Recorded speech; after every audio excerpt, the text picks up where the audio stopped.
Vamos abrir nossas Bíblias mais uma vez no texto que foi lido, João capítulo 8.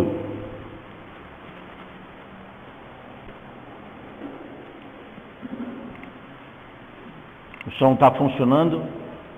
Tá bem.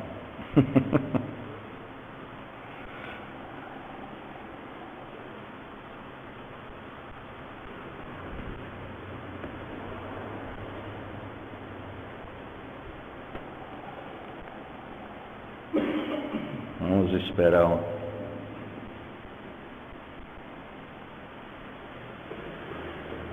que as coisas deem certo.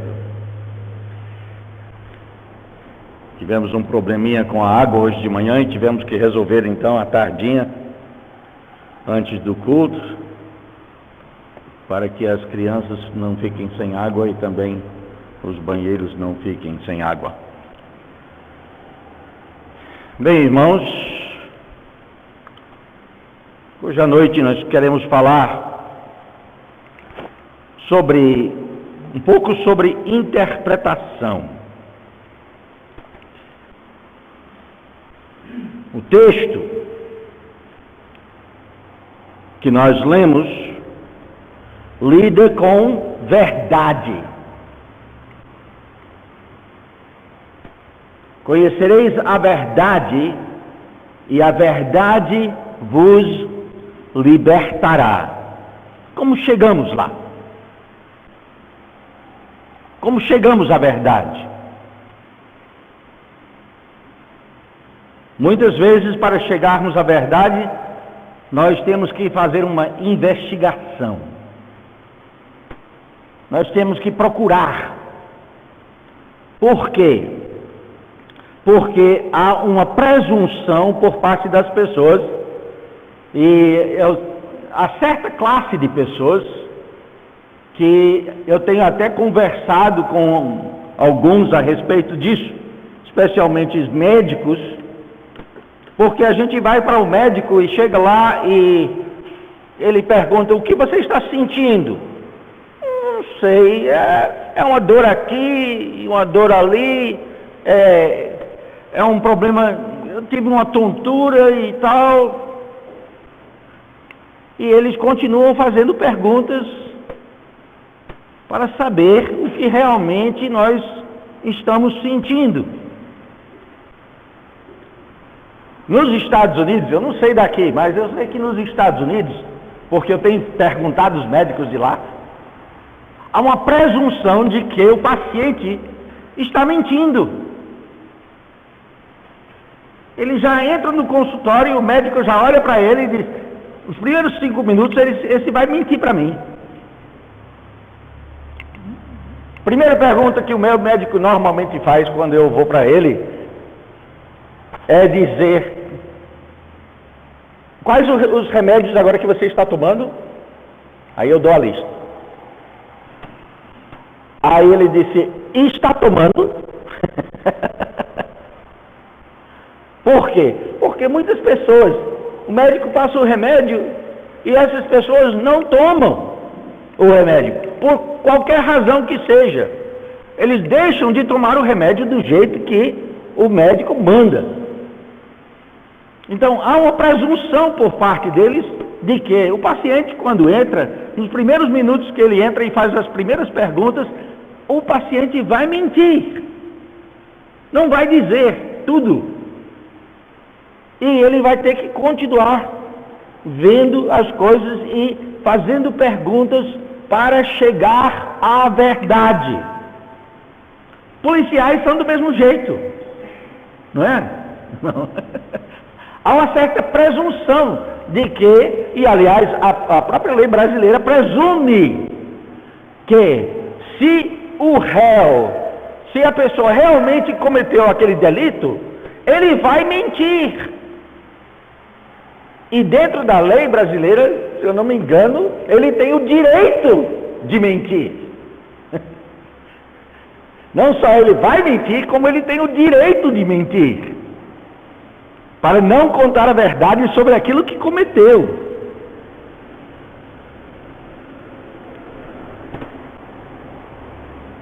Então, as pessoas, ao chegarmos a elas, há um certo cuidado. Nós chegamos e começamos conversas com um pé atrás. Será que essa pessoa está dizendo a verdade? Será que ela está sendo franca comigo? Será que ela está contando o que eu preciso saber para tomar uma decisão correta?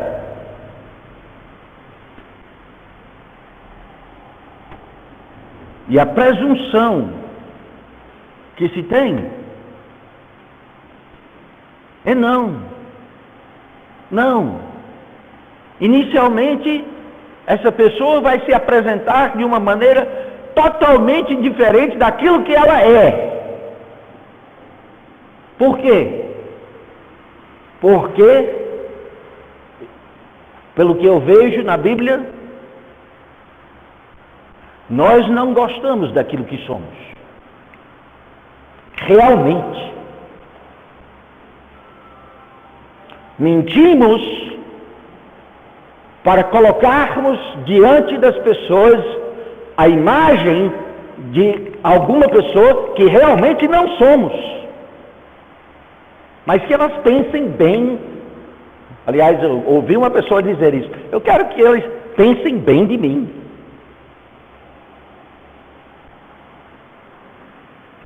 Então, franqueza,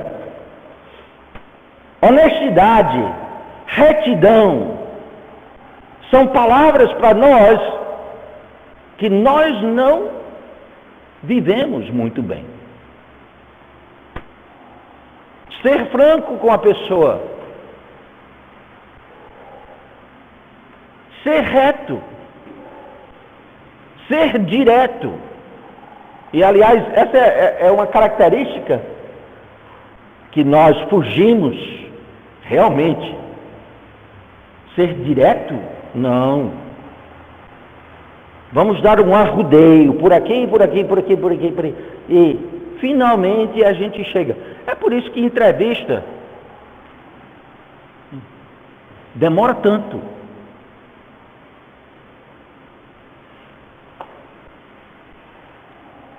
É importante chegarmos à verdade? É.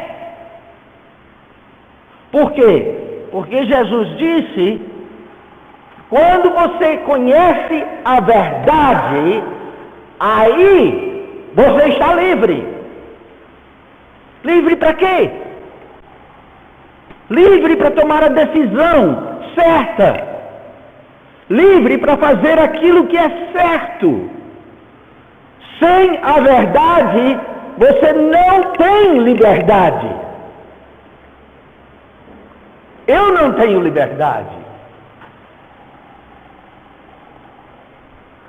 Conhecereis a verdade e a verdade vos libertará.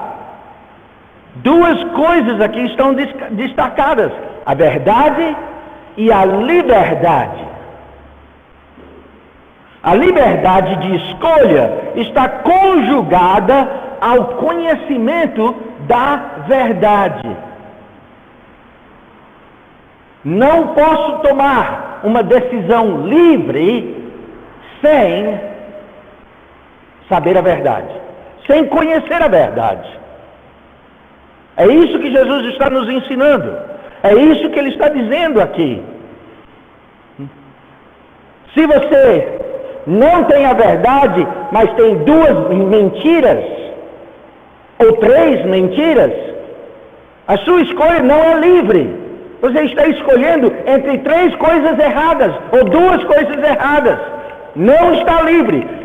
Não tendo a verdade nas mãos, não é liberdade. É uma escolha entre duas falhas, dois caminhos errados, duas escolhas que podem lhe prejudicar, todas as duas, ou três, ou quatro, seja lá o que for, não conhecendo a verdade. Por isso, quando eu fiz a minha cirurgia, o primeiro cirurgião que olhou para mim, Nós começamos a conversar e ele disse, bom, eu vou colocar uma válvula artificial no seu coração. Eu disse, aquele bichinho que fica batendo, faz tic, tic, tic, tic, tic, tic, tic, tic, tic, tic, toda vez que bate, tem aquele sonzinho, eu vou ter que ouvir aquilo a noite toda. Ele disse, é aquele. É uma válvula mecânica. Aí eu disse, e eu vou ter que tomar um afinador de sangue pelo resto da minha vida. Lá tem um nome, eu estou aqui me esquecendo do nome, mas de qualquer maneira, ele disse, você vai ter que tomar esse remédio. E eu disse, quero não. Ele disse, como não quer? Você vai precisar dessa cirurgia? E é urgente. Eu disse, não quero. A gente conversou mais um pouquinho, eu digo, doutor, eu quero que você me dê alta do hospital, eu vou sair e eu vou consultar um outro cirurgião, uma outra pessoa, que vai colocar possivelmente uma coisa diferente daquilo que o senhor está me falando, porque eu conheço pessoas que têm essa válvulazinha que o senhor está falando e tomam esse remédio que o senhor toma, diz que eu vou ter que tomar, e eles não podem viajar para quase canto nenhum. E eu quero viajar para o Brasil, e eu não posso viajar para o Brasil nessas condições que o senhor está me falando. Pelo menos ao meu ver, eu não sou médico, nada disso, mas pelo que o senhor está me dizendo, isso aqui não vai funcionar para mim não. Então, por favor, me dê alta e eu vou sair. E ele me deu alta e eu saí. Fui falar com outro médico, pegar uma segunda opinião. Quando eu falei com outro médico, ele disse, olha, nós vamos colocar uma válvula suína. Eu disse, bacurim? Eu pensei, bacurim? Ele disse, uma válvula suína. Vai funcionar mais ou menos como a sua válvula já está funcionando. Aí ele me contou as coisas que eu precisaria fazer e nós discutimos os remédios que eu teria que tomar. E hoje eu tomo um remédio para controle de pressão, eu tomo aspirina e eu tomo um remédio para colesterol. 3. Quando eu saí do hospital a primeira vez, eu estava tomando 15. Ele disse, eu disse, o meu alvo é diminuir os remédios até o ponto que eu puder. Ele disse, com esse plano, esse programa você pode. Eu disse, eu posso viajar para fora do país? Ele disse, pode, sem problema nenhum. Aí eu disse, é isso. Então é isso aí que eu quero. Agora, ele me disse algumas outras coisas que eu não vou lhe dizer. Né? Não vou lhe contar tudo o que aconteceu. Mas nós tivemos uma longa entrevista e passamos um bom tempo conversando sobre as coisas que iriam acontecer. E ele me disse então, ele disse, olha, diante das leis americanas eu tenho que lhe dizer uma coisa. Tudo isso que eu estou lhe dizendo, quando nós entrarmos na cirurgia, eu quero que você saiba, você pode morrer. Boa. Boa essa, né? Você pode ir para a sala de cirurgia e você pode não sair de lá vivo. Agora, pela lei americana, ele é obrigado a me dizer isso. Eu disse, obrigado. Pelo menos eu sei a verdade. E eu posso tomar uma decisão sobre que tipo de cirurgia eu quero, como eu quero fazer, quem eu quero que faça, e eu posso fazê-la conscientemente, consciente de todos os riscos e fazer a minha escolha. Mas sem a verdade, não há escolha. Não há uma escolha livre, onde eu avalio a situação e decido por qual caminho, com qual doutor, com que médico eu quero ir. Quem é que eu quero que mexa comigo?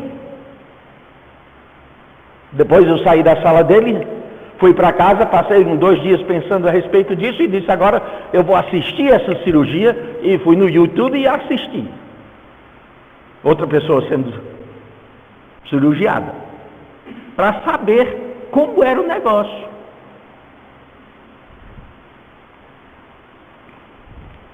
Conhecereis a verdade. Conhecer a verdade é importante para nós.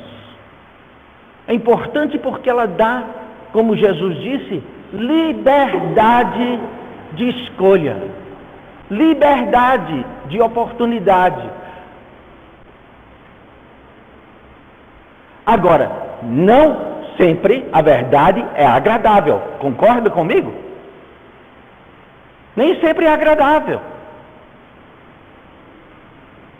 Saber para fazer a escolha certa nem sempre é uma coisa agradável. Passar por uma cirurgia não é agradável. E eu posso lhe dizer, passar por uma cirurgia de coração dói depois que você sai da anestesia. Dói para tossir, dói para andar, dói para tudo. E dói por um bom tempo.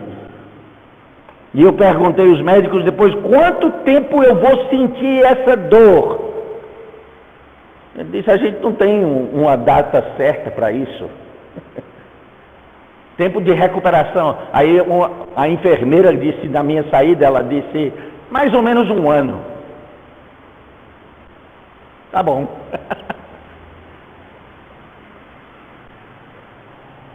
Mais ou menos 1 ano convivendo com dor. Não gostei. Ninguém gosta. Não é coisa fácil. Você escolher alguma coisa que vai, com certeza, lhe trazer dor por 1 ano para frente. Agora, isso é uma estimativa dos médicos. Eu não senti dor por 1 ano, graças a Deus. Mas outros já com quem eu estava convivendo na época e outros pacientes que estavam fazendo exercícios de recuperação comigo, alguns deles foram cirurgiados no mesmo dia que eu fui, em outras salas, e eles voltaram para o hospital 3, 4, 5 vezes depois. Dor não é coisa boa. Mas quando nós estamos procurando a verdade, é importante saber como vamos chegar lá. O que é que vai nos levar para lá? Existem metodologias de interpretação bíblica que são usados em nossos dias, que não são condizentes com a palavra de Deus. Eu não vou falar delas porque são várias e você pode pegar um livro e ler sobre metodologia de interpretação. Mas eu quero enfatizar a correta. Aquilo que a Bíblia mostra, Jesus mostrou quando ele falou com pessoas e ele disse, você não tem lido? Você nunca ouviu? Você não sabe que... Aí ele falava do Antigo Testamento, de circunstâncias, de pessoas, e ele mostrava que aquilo que a Bíblia dizia que era fato, ele via como fato. Jesus dizendo, fato é fato. Enquanto hoje em dia, pessoas dizem, fato não é fato. Verdade é o que você entende. Verdade é o que você acha. Verdade é o que você pensa. Se você acha que é a verdade, então para você é a verdade. Isso é uma baita de uma mentira. Né? As mocinhas já sabem disso. Quando tem um rapaz que fica com aquele olhar, sabe? Oh, ela é tão linda, ela deve me amar, ela deve gostar muito de mim. Aí ele chega perto dela e ela olha para ele e diz, sai de perto. Ixi, nunca vi uma coisa dessa. Por que é que ele gruda em mim tanto? Quer dizer, o que está passando pela cabeça dele, não está passando pela cabeça dela. Mas ele acha que a verdade dele é que ela ama ele. Mas não é verdade. Se ele simplesmente perguntasse, né? Seria mais fácil. Você gosta de mim? Eu me lembro quando mamãe respondeu ao meu pai.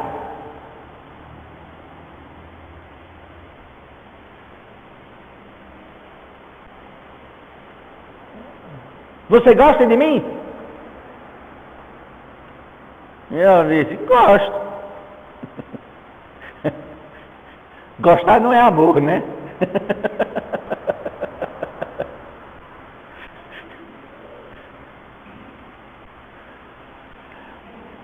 Ela me disse anos depois, meu filho, eu quero que você saiba como foi entre eu e seu pai. Porque você pode ajudar algumas outras pessoas que passam por circunstâncias. Ela disse, tá bom, se a senhora quiser contar, né?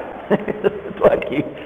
A gente estava viajando e tinha uma longa viagem pela frente e mamãe começou a derramar as coisas sobre a vida dela e eu disse, tá bom mamãe, pode contar tudo que você quiser. Aí ela contou essa história de como conhecer papai. Papai era baixinho, mais ou menos dessa altura aqui. Aí ela disse para mim, a primeira coisa que fez com que eu não fosse atraído a seu pai foi o fato dele ser baixo. Meu pensamento era de casar com um homem alto. Sabe? Aí conheci seu pai, ele começou a olhar para mim, tal, querendo amizade, mas ele é baixo.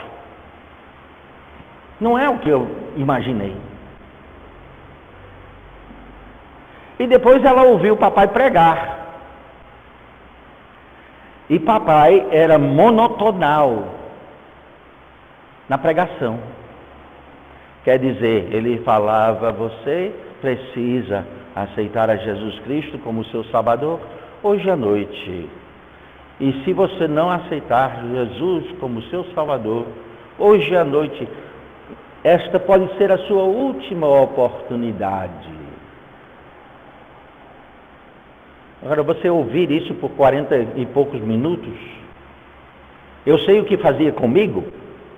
Eu dormia durante a pregação dele, porque tinha aquela tonalidade de nana nenê. Ele não sabia levantar a voz, ou ele não levantava. Eu sabia. Ele tinha um jeito diferente de pregar. E mamãe dizia, eu sempre pensava em casar com um homem alto, que tinha uma voz forte, que tinha uma presença, que era um evangelista. E seu professor era como professor de seminário. A pregação dele era como uma aula. E eu sentado na escrivaninha, tomando notas. É tanto que, com o tempo, eu comecei a levar cadernos para a pregação, para fixar na minha mente e manter a minha atenção, como eu fazia com os professores do seminário. Porque, para dizer a verdade, meu filho, a pregação do seu pai era chato.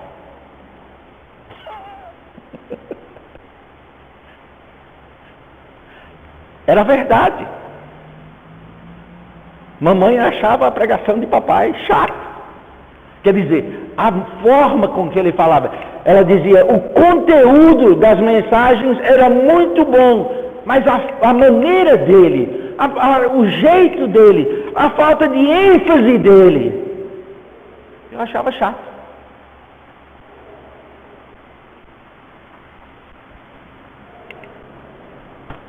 Você diz, como é que essa mulher acabou casando com esse homem e convivendo dentro desse casamento por quase 37 anos,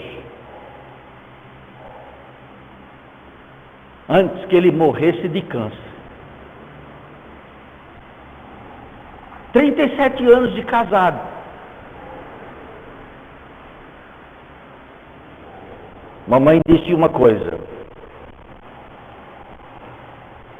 nesses 37 anos de casado,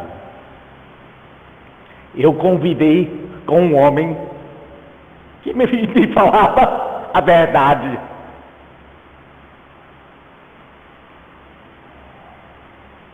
Que quando nós conversávamos, ele não ia por arrodeios. Ele me dizia exatamente o que pensava. Ele podia não ser franco com outras pessoas ao nosso redor e falar e dar o arrodeio com eles, como é de costume. Mas quando ele falava comigo, ele falava direto, direito e certo e falava a verdade.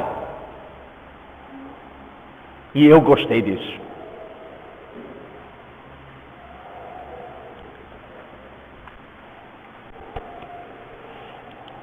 Liberdade vem com a verdade. Aquilo que é fato, é fato. Aquilo que é dito como figura, é figura. Aquilo que é alegoria, é alegoria. Literalismo na interpretação segue uma norma de dizer o fato, mostrar a figura ou colocar a alegoria.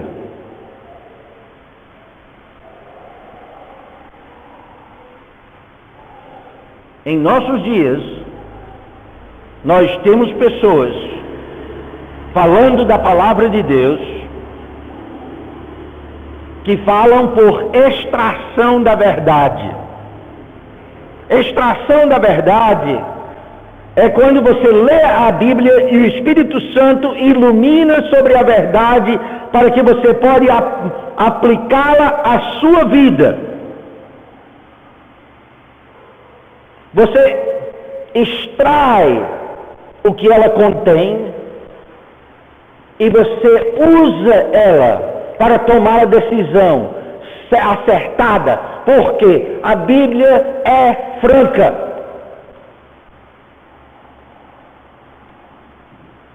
Ela não faz arrodeios. Certos textos batem contra nós como se fossem martelos, martelando nos nossos ossos, na nossa mente. E ela fica lá, martelando, martelando, martelando. Porque ela é verdade.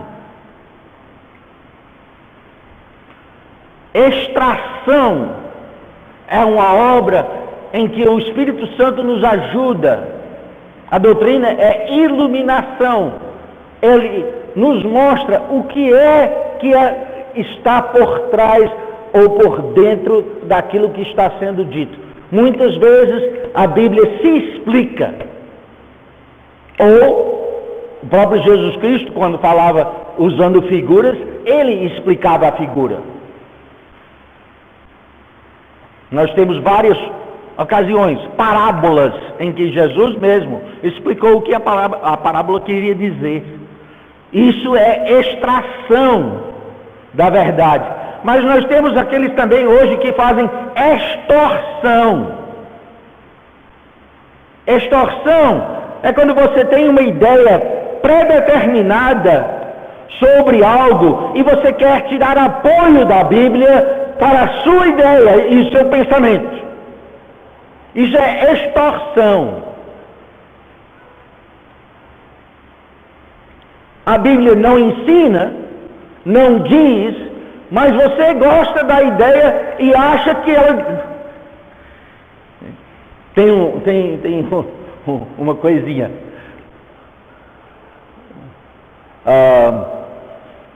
O pastor perguntou alguma vez, algum irmão tem um versículo que podia dizer para nós durante a escola dominical hoje de manhã? E um irmão levantou a mão. Aí ele disse, qual é o versículo, irmão? Água mole e pedra dura, bate até que fura. Eu disse, e onde está isso na Bíblia?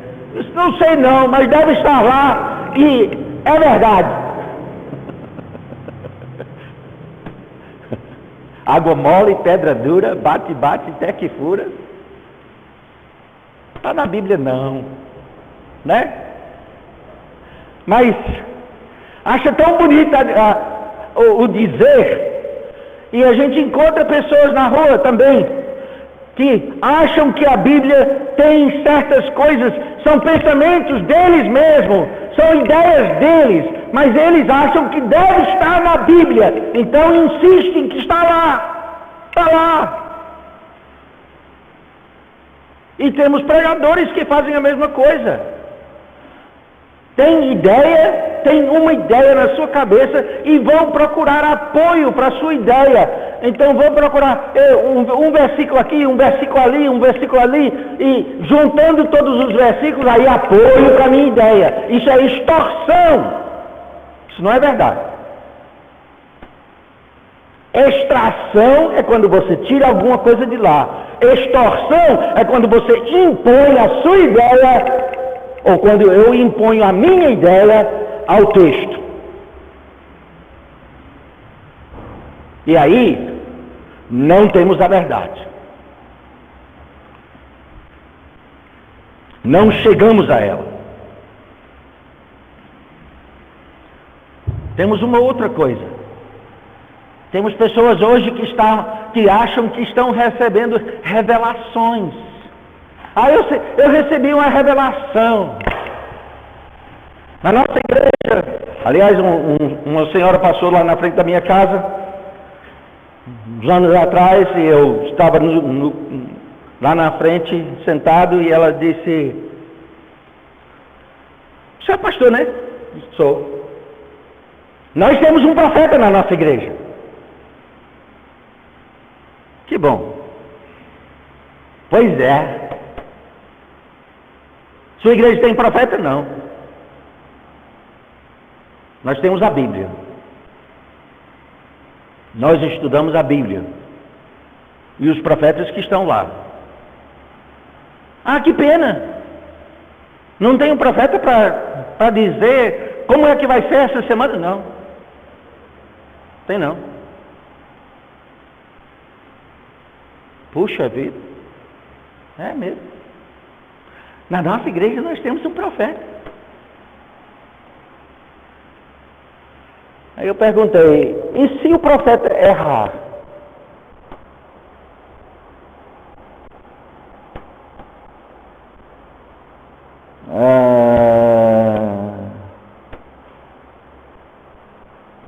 O profeta erra? Se ele disser alguma coisa e a coisa que não acontecer do jeito que ele disser. Lá no Antigo Testamento diz que Se o profeta erra e a coisa que ele disser não acontecer, você deve apedrejá-lo.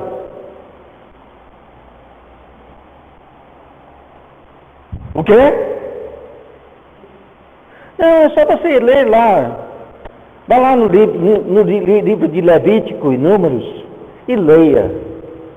As regras sobre profecia estão lá. Se o profeta levantar alguma coisa e aquela coisa que ele disser não acontecer do jeito que ele disser, então vocês são obrigados, como congregação, a pegar a pedra e fazer um monte de pedra em cima dele.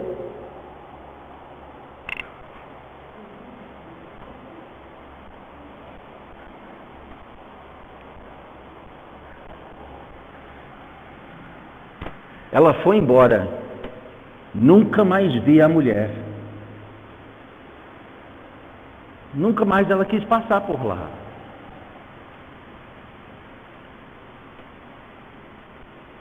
A verdade dói.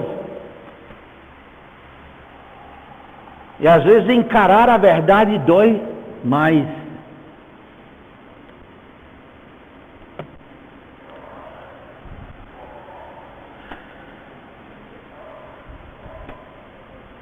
Extrair a verdade é importante. Extorquir a palavra de Deus para dar apoio aos nossos pensamentos e às nossas ideias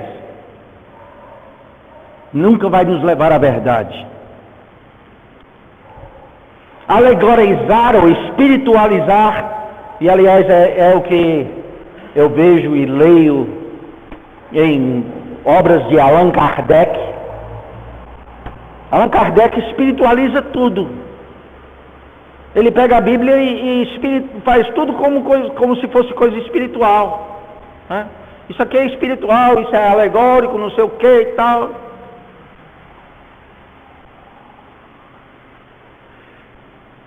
Nunca chegaremos à verdade se espiritualizarmos tudo que nós buscamos. Alegorizar tudo também não vai dar. Queremos a liberdade que só a verdade nos proporciona. Por quê? Porque a verdade faz certas coisas em nosso coração. A verdade tranquiliza. A verdade pacifica. A verdade firma numa posição doutrinária sólida e sustentável. A verdade se impõe.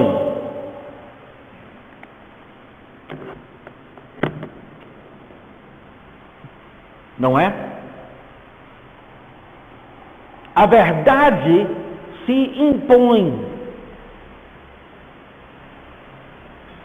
na presença das falsidades. A verdade se impõe. E a falsidade tem que recuar.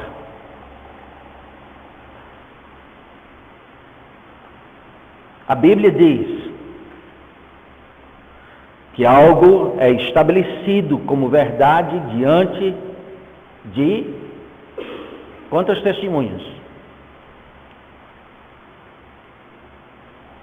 Hein? Lembra? 2 ou 3. A verdade se estabelece havendo 3.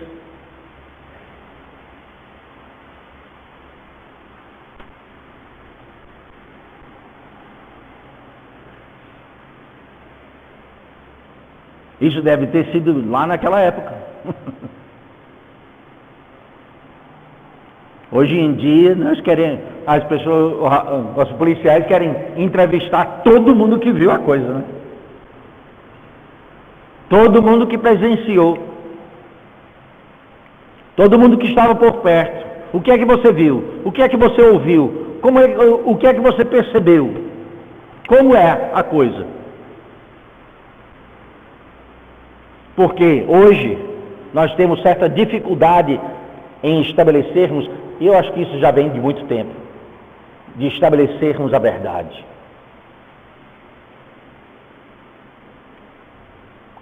As pessoas não gostam da verdade, muitas vezes. A franqueza ainda menos. Mas a verdade nos tranquiliza, a verdade nos pacifica, a verdade nos firma, e a verdade se impõe, expondo as nossas falhas e as nossas mentiras. A verdade é como um holofote na escuridão. No versículo 36 do nosso texto, Jesus diz: se, pois, o Filho vos libertar, verdadeiramente, quer dizer, se o Filho te libertar, aí você está livre, verdadeiramente, sereis livres. O inverso também é verdade. Se o Filho não te libertar, então você não está livre. E isso é um problema. Não há como escolher entre o que é certo e o que é errado, se você nem sabe o que é certo.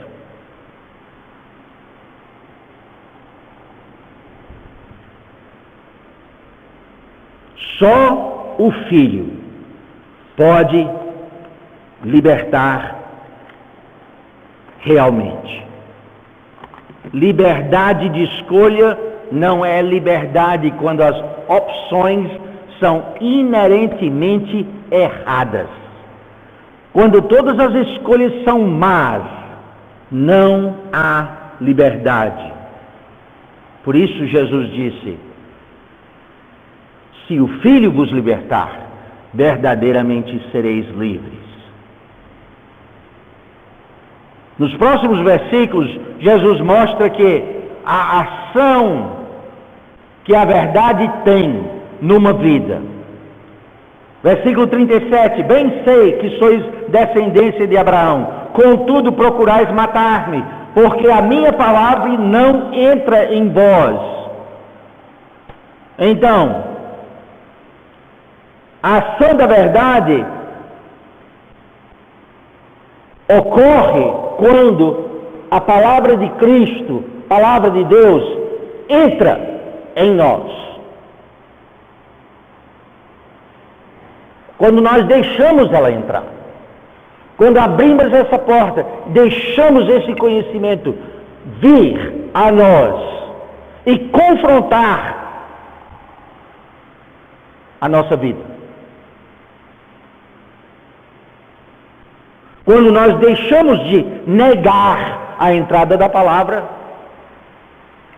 então nós não queremos a verdade.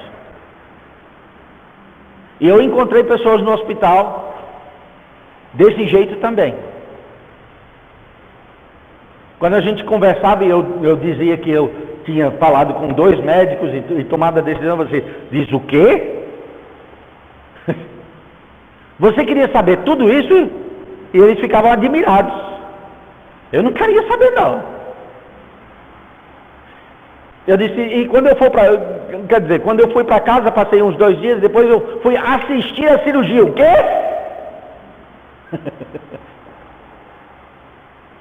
Você é doido? Eu não queria assistir não. Quer dizer, preferem ficar naquela nuvem do desconhecimento, né?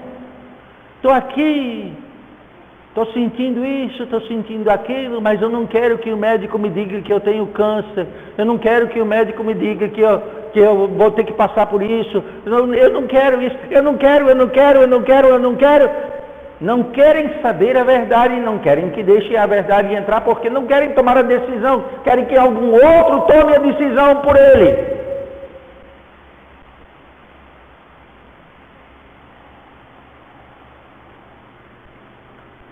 Desse jeito,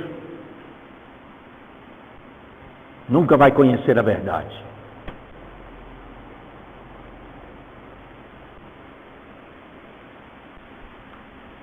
Para conhecer a verdade tem que deixar a palavra entrar. Versículo 39. Ou 38. Eu falo do que eu vi junto ao meu Pai. E vós fazeis também o que vistes junto a vosso Pai. Responderam, disseram, nosso pai é Abraão. Jesus disse-lhes, se fosseis filhos de Abraão, farias as obras de Abraão. Mais tarde ele diz o quê? Vós tendes como vosso pai... Quem? O diabo. O quê? Como é que você pode dizer uma coisa dessa? Isso é muito duro. Como é que você pode falar comigo desse jeito? Isso é muito mal educado.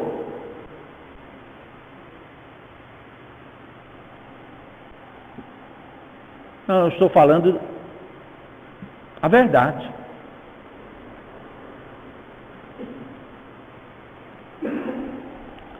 Estou lhe contando para que diante da verdade você tome uma decisão.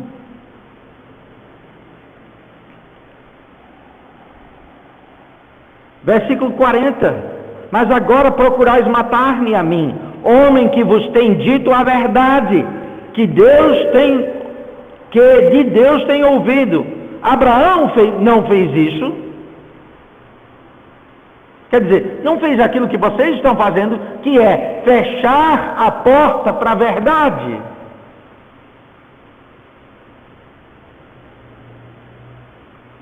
Obras contrárias à verdade são descartadas quando nós sabemos o que é verdade. Versículo 42 ele diz, o amor a Deus Pai significa amor ao Filho. Se vocês amam a Deus, vocês deveriam amar a mim. Mas já que vocês não amam a mim e não me ouvem, então você não tem relacionamento com Deus. Encare isso.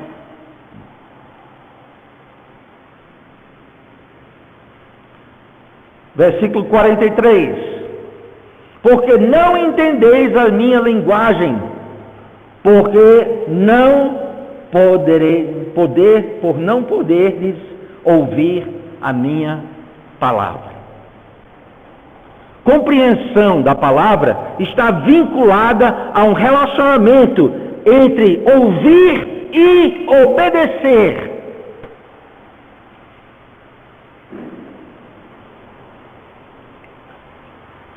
E este vínculo é igual para os filhos do diabo. O vínculo é igual. Sabia? Que vínculo?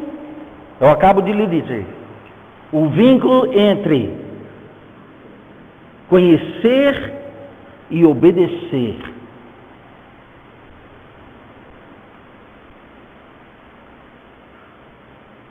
Veja o versículo 44. Vós tendes por pai ao diabo, e quereis satisfazer os desejos do vosso pai. Ele foi homicida desde o princípio, e não se firmou da verdade, porque não há verdade nele. Posso dizer isso? A pessoa mais falsa do universo, mais falsa, mais falsificada, mais descaradamente ruim de todo o universo, porque ele se veste de luz, ele se veste de inteligência, ele se veste de sabedoria, e ele não tem nenhum deles. Ele só se apresenta, é tudo fachada. Quando eu me mudei para o Brasil em 78, uma das coisas que eu achei bem interessante ao viajar pelo interior foi ver as casas. A casa com telhado, uma frentezinha toda acabadinha, né? Com uma portazinha boa e tal. Aí você ia pela casa e olhava assim, pela lateral, e via barro e paus.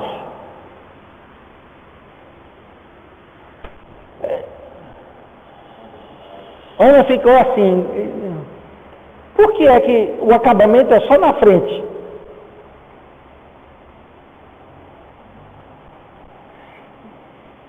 A minha única resposta para ela é, o importante é a fachada.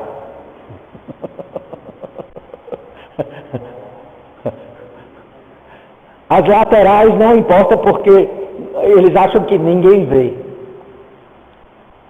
Né? Então, ninguém se preocupa em rebocar o lado da casa. Ou em fazer qualquer acabamento. Só a fachada, só aquela parte da frente. Ana achava muito estranho isso. E eu quase não tinha explicação, porque eu convivi com isso quando era menino. Nem pensava no fato, mas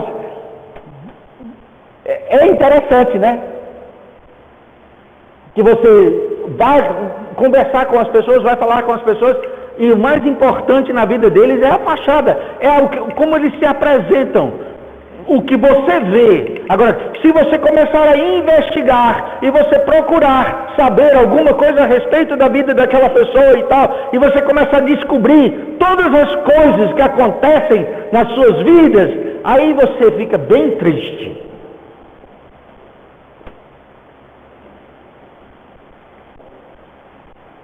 Eu me lembro de falar com uma senhora, aqui mesmo no Alto Branco, muitos anos atrás. E alguns de vocês podem até conhecê-la, por isso eu não vou usar o nome dela. Vou usar Maria. Eu conto essa história até nos Estados Unidos. Eu digo, falando com Dona Maria, com o tempo, depois de conhecê-la um pouco melhor, eu comecei a ver algumas coisas e alguns problemas na vida dela e descobri que o marido dela tinha 3 outras mulheres em Campina Grande. 3 outras famílias. 3 outras casas. E eu perguntei à Dona Maria, eu disse, Dona Maria, eu preciso dar uma... Ana está atordoada. Quando a gente vem, conversa com a senhora, ela fica triste, volta para casa triste. Ela quer saber como é que a senhora pode conviver com essa situação na sua vida. A senhora sabe que o seu marido, comerciante aqui em Campina Grande, ele tem a senhora como esposa e os seus filhos.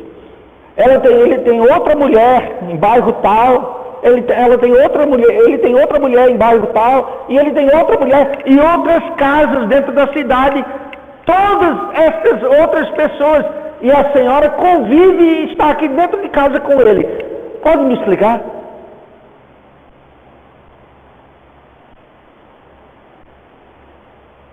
A explicação que ela deu foi essa.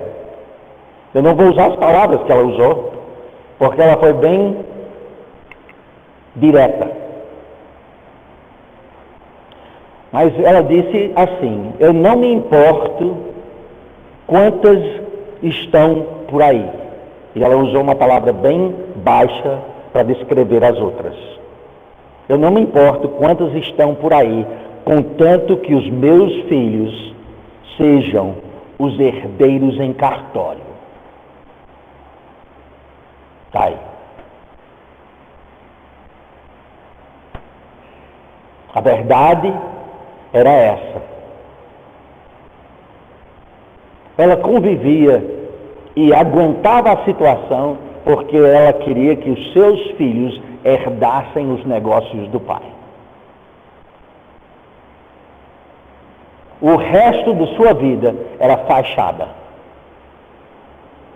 Saía de casa, ia para ele com os cantos, sorria e tal, mas era tudo de fachada. Por trás da fachada estava mulher amargurada, raivosa, esperando o marido morrer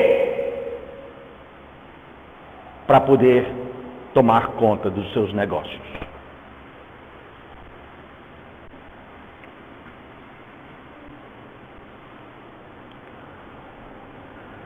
Se ela soubesse que tipo de homem ele era, se ela tivesse tido uma revelação lá quando era mocinha, será que teria casado com ele?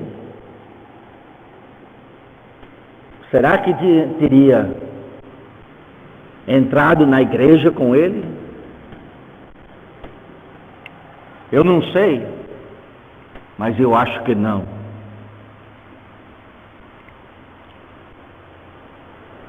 Quando nós temos um relacionamento, de acordo com o versículo 44 aqui, com o mentiroso, com o falso, com aquele que é luz de fachada, a Bíblia diz que ele se apresenta como um anjo de... Quer dizer, ele chega para você e diz: bom dia, bom dia, eu sou o diabo.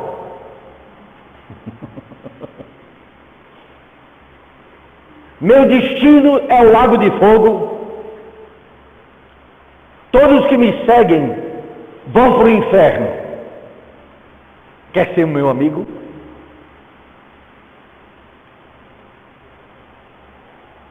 Quem de nós pegaria nessa mão?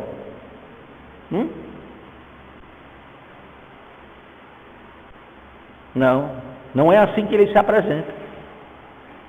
Ele se apresenta como amigo, como anjo de luz, como conhecedor das coisas, como Senhor do lugar.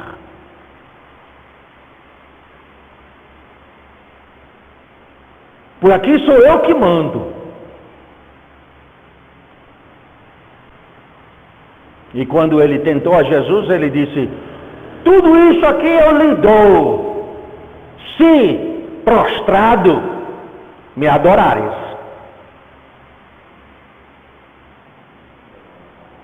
Como é?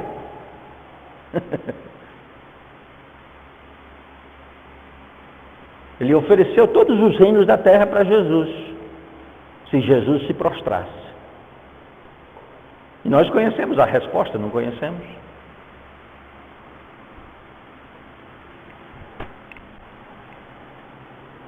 Pois é. Homicídio, falsidade, são características deste mentiroso. Ele é a fonte da mentira, ele é a fonte da falsidade, ele é a fonte da iniquidade. E ele é a fonte da incredulidade. Versículo 45. Versículo 47, Jesus diz: quem é de Deus, escuta as palavras de Deus.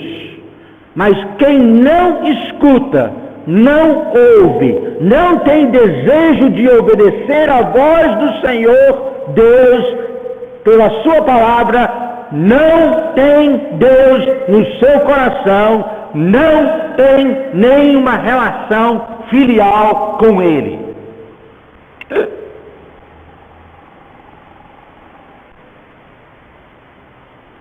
Pastor, isso é duro demais. Pois é. Mas é verdade. Quando nós estudamos a palavra de Deus,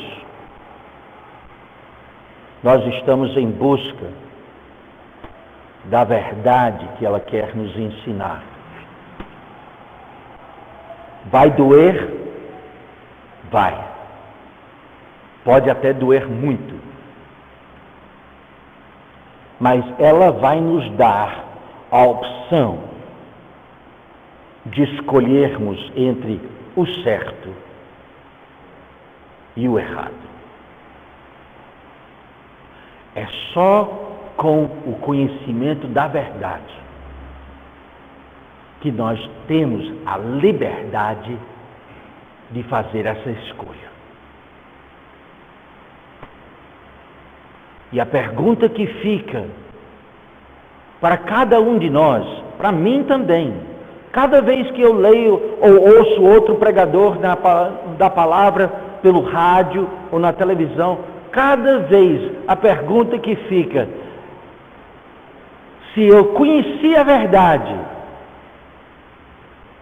o que é que eu vou fazer com ela? Qual será a minha escolha? Já sei que só tem duas. Vou escolher o que é certo ou vou escolher o que é errado? Todas duas têm consequências em minha vida. Mas uma das consequências é boa e a outra consequência é má.